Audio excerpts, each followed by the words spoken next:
Hello students, welcome back to organised knowledge channel. और आज की जो वीडियो है स्टूडेंट्स, उसमें हम करेंगे कार्यपत्रक G7। ठीक है, विषय हिंदी है और कक्षा 7th और 8th दोनों क्लास के स्टूडेंट्स को ये वर्कशीट अपनी कॉपी में करनी है। हिंदी की कॉपी में ये वर्कशीट आपको करनी है। डेट है ये 13 जुलाई 2021 के लिए शेड्यूल की गई है। सो वर्कशीट शुरू करते हैं। वर्कशीट शुरू करने से पहले बेटा प्लीज चैनल को सब्सक्राइब कर लीजिए, बेल आइकन को भी प्रेस कर लो ताकि आपको आने वाली हर वीडियो की नोटिफिकेशन वो समय से मिलती रहे। भारत एक कृषि प्रधान देश है, इसलिए भारत में किसानों का बहुत महत्व है। सभी जानते हैं भारत एक कृषि प्रधान देश है। यहाँ कृषि जो है वो प्रमुख रोजगारों में से एक है और भारत में इसीलिए किसानों का भी बहुत महत्व है। भारत में किसान काफी मेहनती होते हैं, इसे कृषक भी कहा जाता है। वह दिन भर धूप में, गर्मी में, बरसात में या फिर कड़ाके की सर्दी में भी खेतों में काम करते हैं और अनाज का उत्पादन करते हैं। भारत के किसान ज्यादातर कहाँ रहते हैं? गांव में रहते हैं, यानी भारत गांव का देश है। किसान को सुबह सुबह ही अपने खेत में काम के लिए निकलना पड़ता है और दिन भर खेतों में काम करते हैं। बेटा आपने भी देखा है, अगर आपके मम्मी पापा जो है, अगर आपके भी खेत हैं तो आपने देखा है मम्मी पापा सुबह उठ के जो है खेतों में काम करने के लिए चले जाते हैं। बहुत ही मेहनत का काम होता है किसान का, फसलें उगाने का। फसल उगाना एक बहुत ही मेहनत और थका देने वाला काम है, लेकिन फिर भी किसान इसे पूरा करता है। लेकिन फिर भी किसान जो है वो पूरा दिन लगा रहता है अपनी फसलों को अच्छे से अच्छा जो है उनको ग्रो करने के लिए। यानी किसान जो है वो लगातार मेहनतें करता रहता है। किसान की मेहनत के कारण ही हम सभी लोगों को सस्ते में अनाज मिल पाता है। किसान को खेती करने के लिए काफी पैसे भी खर्च करने पड़ते हैं। तो यानी किसान जो है बेटा अगर फसल ना उगाए तो हम जो क्या होगा, जो अनाज है वो बहुत महंगा होगा। ठीक है, और उसके लिए हमें बहुत ज्यादा पैसे भी खर्च करने पड़ेंगे। लेकिन ऐसा नहीं है, किसान को भी खेती करने के लिए बहुत सारे पैसे खर्च करने पड़ते हैं। हम सभी लोगों को किसानों को सम्मान देना चाहिए और जहां तक हो सके उनकी हमें क्या करनी चाहिए? सहायता करनी चाहिए।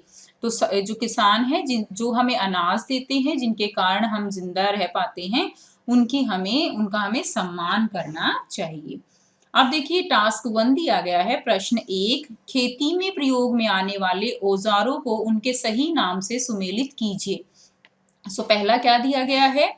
ये देखिए ये क्या है, आपको क्या करना है, ये औजार अगर आप पहचानते हो तो इनको आपको सही नाम से क्या करना है? मैच करना है। ये क्या है? बिल्कुल ठीक, ये है कुल्हाड़ी, तो इससे मैच कर देंगे। उसके बाद ये देखिए, ये तो आप घर में भी जब गमले होते हैं तो उसके लिए भी यूज की जाती है ना, खुरपी। और ये क्या है बच्चों? ये है फावड़ा। क्या है ये है फावड़ा। ठीक है, उसके बाद देखिए नेक्स्ट दिया गया है। आप इसको कैसे करेंगे? आप इसका डायग्राम बना के और उसके सामने उसका नाम लिख दीजिए। नेक्स्ट है प्रश्न 2, चित्र को देखकर अपने मन के विचारों को लिखिए। तो ये चित्र दिया गया है, चित्र में दिखाया गया है कि एक किसान जो है वो खेत में काम कर रहा है। ठीक है, अपने मन के विचारों को आपको लिखना है। जैसे उदाहरण दिया गया है, चीर के जमीन को मैं उम्मीद बोता हूँ, मैं किसान हूँ, दिन रात मेहनतें करता हूँ। तो इस तरह से किसान के बारे में आपको अपने मन के विचार यहाँ पर लिखने हैं। सो बेटा इस तरह से ये शब्द आप जो है लिख सकते हो। जैसे किसान हमारे लिए अनाज उगाता है, किसान की मेहनत से ही हम अपना पेट भर पाते हैं। ठीक है, इसी तरह जिस तरह ऊपर एक लाइन दी गई है, यहाँ पर एक लाइन मैंने लिखी है। अगर आप चाहें तो इसकी जगह कोई और जो आपके मन में विचार हैं किसान के बारे में वो आप लिख सकते हो। छत टपकती है उसके कच्चे मकान की, फिर भी बारिश हो जाए तमन्ना है किसान की। यानी जो खेती है वो बारिश के ऊपर बहुत ज्यादा निर्भर करती है। किसान का घर कच्चा होता है लेकिन फिर भी वो उम्मीद करता है कि बारिश हो जाए और उसकी फसल जो है वो अच्छी हो जाए। तो बेटा यहाँ से इसका आंसर लिख लेंगे। नेक्स्ट देखिए प्रश्न 3 है, खेती में काम आने वाले इन औजारों के अलावा आप किसी अन्य औजार का नाम जानते हैं? उसका नाम लिखिए और चित्र बनाइए। तो और क्या औजार हो जाएगा इसका? हम यहाँ पे लिख देंगे दूसरा औजार क्या लिख सकते हैं? दराती। ठीक है, दराती जो है वो खेती में काम आने वाला औजार है। उसके अलावा बेटे हल भी है, ठीक है, तो आप जो है जिसका भी नाम चाहें वो लिख दें। और चित्र बनाना है तो चित्र जो है दरांती का कुछ इस तरह से आप जो है चित्र बना सकते हो। ठीक है, ये चित्र किसका हो जाएगा, ये दरांती का चित्र हो जाएगा जिससे गेहूं की फसल काटी जाती है। तो ये क्या हो गया, ये दरांती का चित्र हो जाएगा, आगे से नुकीली होती है।